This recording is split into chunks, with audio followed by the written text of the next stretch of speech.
सभी को जय हिंद। सर एक बात कही गई थी, वहाँ से शुरू करती हूँ कि रिसर्च डाटा कहता है कि धीरे धीरे जो हमारा शिक्षा का पैमाना है एमए तक पहुँचते पहुँचते 10% हो जाता है, और ये रिसर्च कह रही है और डाटा भी कह रहा है। पर मैं एक बात कहना चाहूँगी कि डाटा और रिसर्च जो इकट्ठा कर रहे हैं, हम कितना वहाँ तक पहुँच पाए, वो हमारे लिए लिख रहे हैं और हम उनके लिखे को पढ़ नहीं रहे हैं। ये बहुत ही दुखद की बात है। अगर पढ़ नहीं पाएंगे तो उनकी लिखी हुई चीज़ों को हम कभी समझ नहीं पाएंगे। दौर तो कोई भी रहा हो, हमेशा लेखन लिखा ही गया है, पर आज के दौर में जबकि माहौल बहुत अलग हो चुका है देश का, और फिर भी रिस्क उठाते हुए अगर लोग लिख रहे हैं और अगर हम तक वो नहीं पहुंच रहा है, तो ये सबसे बड़ी विडंबना हमारी है और किसी और की नहीं। आप इस बात को यहाँ से समझिए कि जब शिक्षा सेमिनार शुरू किए गए तो इनका जो महीना था वो सितंबर रहा करता था या अगस्त के लास्ट में, पर लेकिन ये पहला शिक्षा सेमिनार है जो अप्रैल में किया जा रहा है। जब वो विचार किया गया था शिक्षा सेमिनार का, तब भी चिंता थी आपके लिए और हमारे लिए, और जब आज परिवर्तन किया गया है तो तब भी चिंता ही है, ताकि शिक्षा के जो अहम आयाम है वो ज़्यादा से ज़्यादा हम सब तक पहुँच सके। क्योंकि अप्रैल इसलिए चुना गया कि ठीक अप्रैल के बाद जून और जुलाई में ऑनलाइन पोर्टल ऑन होंगे एडमिशन के लिए, जहाँ बच्चे रजिस्ट्रेशन करवाएंगे अपने स्कूल से निकलते ही।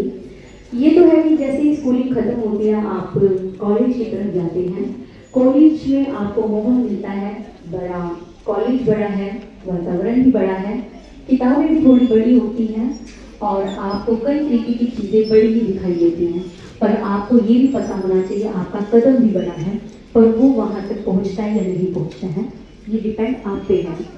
ये तो ज़रूरी है कि जब ऑनलाइन पोर्टल ऑन होगा या रजिस्ट्रेशन कराए जाएंगे, उस वक्त बहुत सारे ऐसे सब्जेक्ट्स खुलेंगे जो आपको स्कूल के दौरान बताए ही नहीं जाते या आपको पता भी नहीं होता, क्योंकि स्कूल में बहुत चुनित से विषय होते हैं, उन्हीं को पढ़ के आप आगे बढ़ते हैं।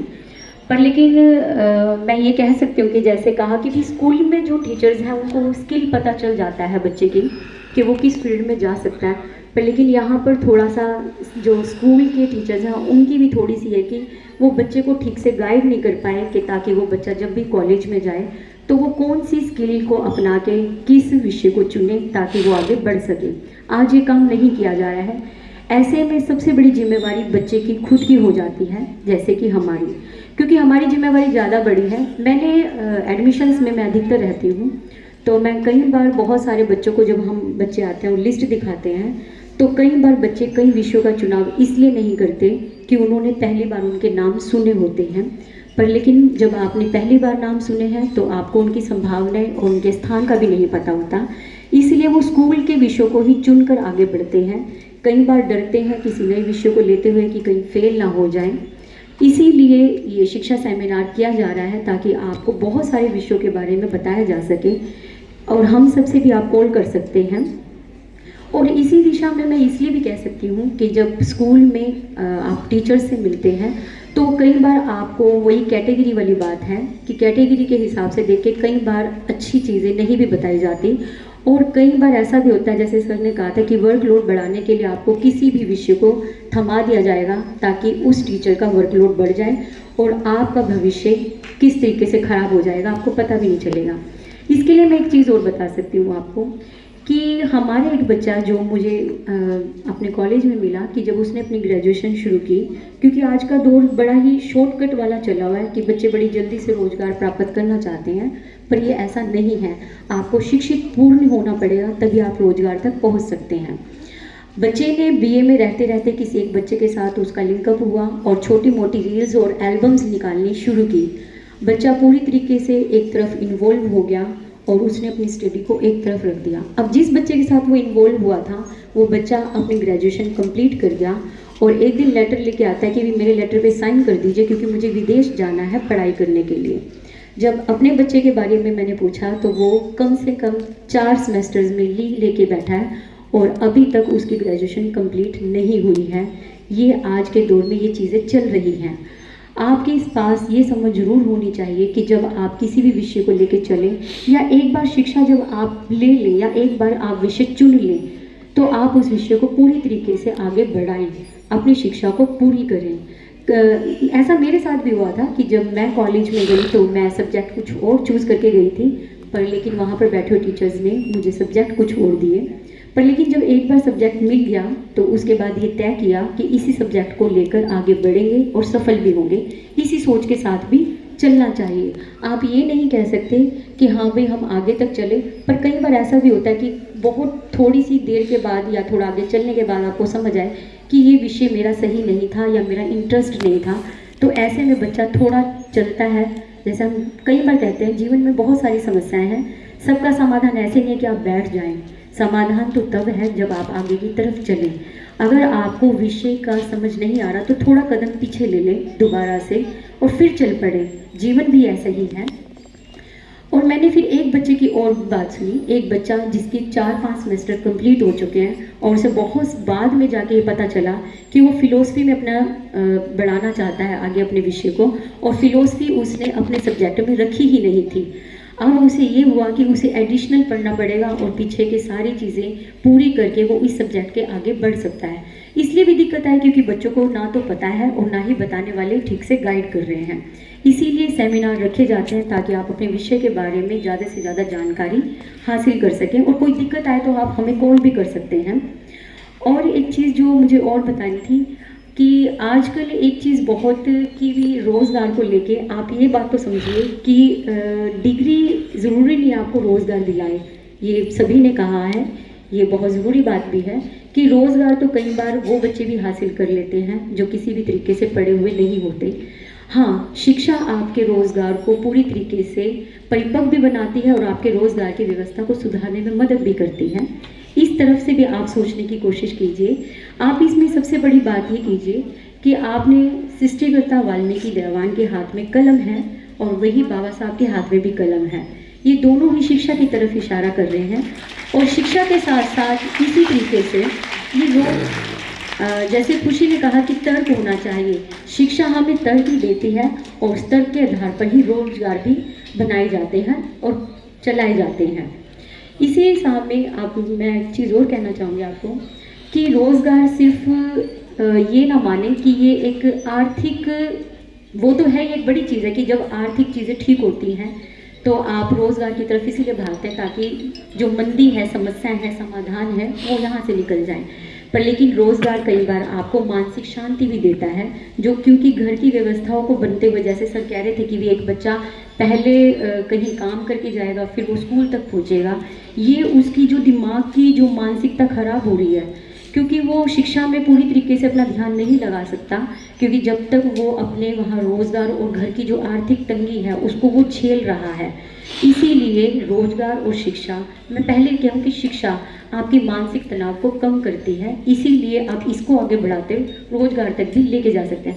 वो ठीक है, हमारी सिचुएशन थोड़ी अलग है, पर लेकिन मैं ये कह सकती हूँ कि वो गाँव का माहौल है, गाँव में माहौल अभी भी थोड़े अलग है। पर अगर हम शहरों की बात करें कि अभी हम इतने भी परेशान नहीं है अपने लिए, हमें पता है जब हम हर जगह खर्चा कर सकते हैं तो शिक्षा पे खर्चा करने के लिए भी हमें नहीं डरना चाहिए। पर हाँ, शिक्षा को अगर आप कौन से पायदान पे रख रहे हैं ये आपके ऊपर निर्भर करता है। कई बार शिक्षा को इसलिए छोड़ दिया जाए कि भी हमें कुछ नई चीज़ें खरीदनी है या घर में कुछ चीज़ें लानी है, ऐसा नहीं। पहले शिक्षा को लेकर जैसे कहा भी गया कि भी चाहे बेशक सूट नहीं पहना या कुछ खरीदा नहीं, पर लेकिन हमें शिक्षा में कभी कोताही नहीं बरती गई। ये चीज़ हमारे लिए भी हुई कि शिक्षा में कभी कोताही नहीं बरती गई, इसीलिए शायद आज परिणाम यहाँ है कि आप सबके पास भी शिक्षा इतनी महंगी नहीं है जितनी महंगी, हाँ, नई शिक्षा नीति में कोई अलग बदलाव भी है और शिक्षा को एक तरीके से व्यापार का रूप भी दिया गया है, बाजारीकरण भी है।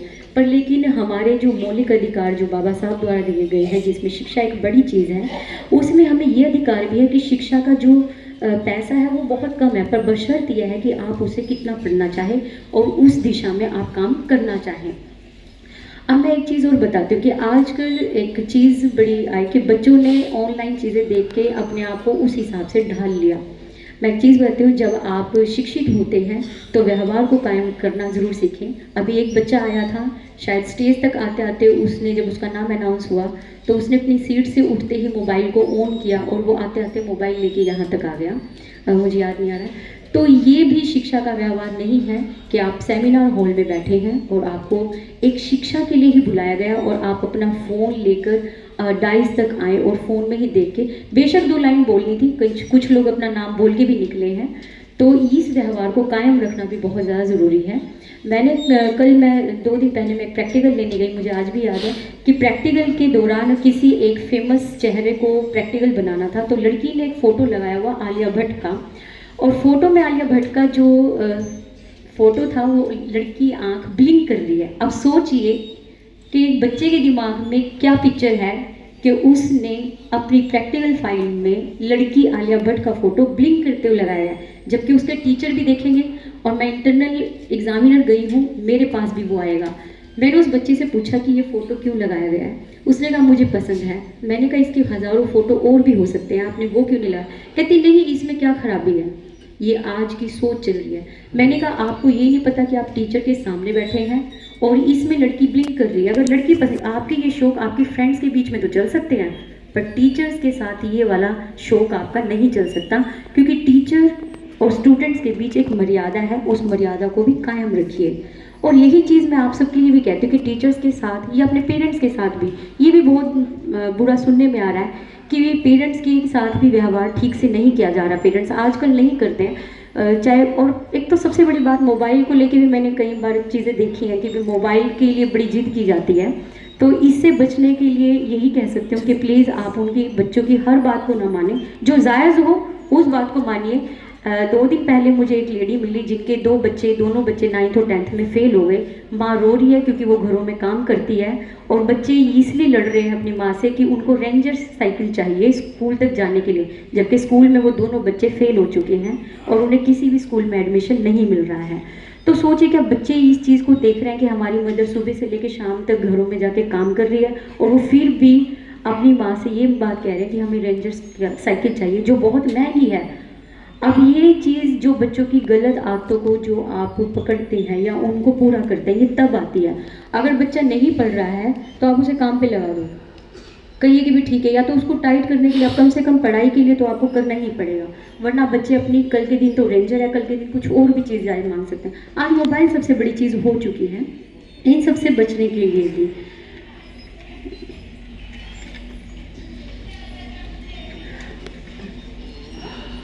मैं ये कह रही थी, कमला ने कहा कि आदर्श को समझना बहुत मुश्किल है, और सच में आदर्श को समझना बहुत मुश्किल है। उसका एक बड़ा जरिया क्या है, जानते हैं, यहाँ शिक्षा की बात होती है, कहीं भी शिक्षा की बात नहीं होती, और शिक्षा को बहुत बड़ा बना दिया गया। मैंने कई बार कहा कि जब आप एक बार शिक्षा से जुड़ जाते हैं या किताबों से जुड़ते हैं, उसके बाद ये आसान ही लगती है, फिर इसके बिना कहीं भी और मन लगता ही नहीं है। ये बात सही है कि आप शिक्षा के साथ जुड़ेंगे तो आप आदर्श की जो मुश्किलें हैं, जो लोग सोचते हैं कि आदर्श से जुड़ना मुश्किल है, क्योंकि हर वक्त सिर्फ शिक्षा की बात हो रही है, हर वक्त सिर्फ एक नई दिशा और दशा की बात हो रही है, इसीलिए सभी डरते हैं, क्योंकि एजुकेशन अभी सभी जगह तक नहीं। ये तो कह सकते हैं कि आज इस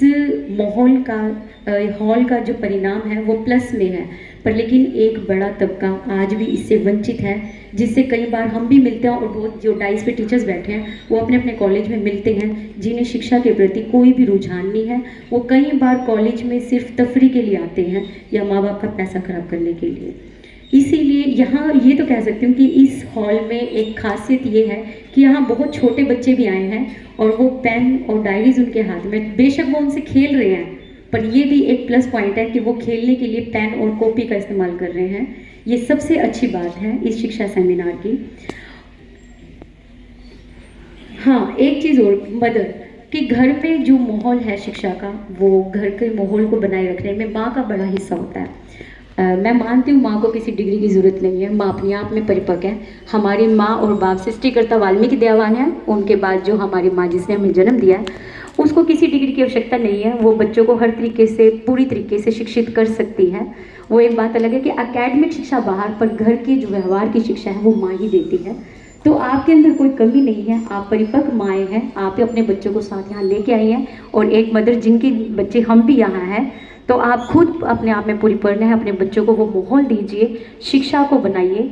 और सबसे ज़रूरी ये हो गया कि शिक्षा का माहौल जब आप खुद क्रिएट करेंगे, आप स्कूल में भी जाइए, कॉलेज में भी पता कीजिए, टीचर से भी मिलिए, उनके विषय में जानकारी पता कीजिए, उनके फ्रेंड्स कैसे हैं, वो मोबाइल पे क्या करते हैं, या कितनी देर वो बाहर लगाते हैं, स्कूलिंग कब ख़त्म हुई, घर कब आ रहे हैं। ये सब चीज़ें आज के दौर में बहुत ज़रूरी हैं जो आपको पता करते रहना चाहिए। अगर नहीं पता करेंगे तो फिर बच्चे दूसरी दिशाओं में जाते हैं, वो अलग तरीके की डिमांड आपसे करने लग जाते हैं। कई बार ऐसा भी होता है कि कंपनियां कई अलग अलग तरीके की मिल जाती है, जिसकी वजह से बच्चे इस तरीके के माहौल में ढलते हैं। आपको कम से कम अपने बच्चे की कंपनी का भी पता करना चाहिए। और आदर्श में एक बहुत ही ये चीज़ अच्छी है कि जब हम एक दूसरे को कुछ चीज़ें पता ना चले तो हम सबसे पहले रावण साहब को फ़ोन कर लेते हैं कि कोई भी बच्चा कहीं गलत दिशा में चल रहा है। तो कई बार साहब जी कहते हैं बेकार बच्चे मुझे ही दे जाते हो, अच्छे अच्छे बच्चे खुद ले जाते हो। तो आपको कहीं भी परेशानी नहीं हो रही, क्योंकि ये टाइम ही है कि बच्चों का जो दौर बिगड़ा है, पता नहीं शायद समय ऐसा आया है या मोबाइल ने बहुत सारी चीज़ें खराब की हैं। तो इसलिए बच्चों को शिक्षा के प्रति और किताबों के प्रति लगाव लगाइए। अपने घर में वो माहौल क्रिएट कीजिए, कम से कम चीज़ें, लग्जरी चीज़ें कम से कम लाइए जो उनके ध्यान को भटकाए। उनके खाने का ध्यान रखिए। और मैंने एक चीज़, बड़ी चीज़, जब शिक्षित होंगे तो तभी आप सब, आपको पता है एक बड़ी जिम्मेवारी हम सबकी उपवन की भी है। शिक्षित होंगे तो हम उपवन को भी संभाल पाएंगे। वहाँ पर सिर्फ जाके अपनी ड्यूटी निभाना नहीं है, उसे संभालना भी है।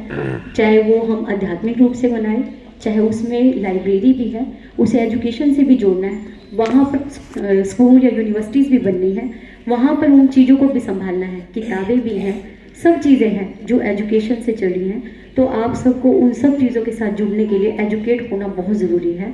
हम एक बड़े मिशन पे हैं, हमें नहीं पता कि लोग कहाँ हैं, कि दुनिया कहाँ है, पर पहले, सबसे पहले हमें अपनी दुनिया पता होनी चाहिए कि हमारी दुनिया इस वक्त जो सबसे बड़ी है वो अपने बच्चों की शिक्षा है और उपवन है। इसीलिए हमें सबसे ज़रूरी काम शिक्षा के प्रति बढ़ना है, ताकि हम उपवन को ध्यान रख सकें और अपने आप को बढ़ाएंगे और पढ़ाएंगे तो तभी उपवन का भी ध्यान रख पाएंगे। इसी के साथ जय वाल्मीकि।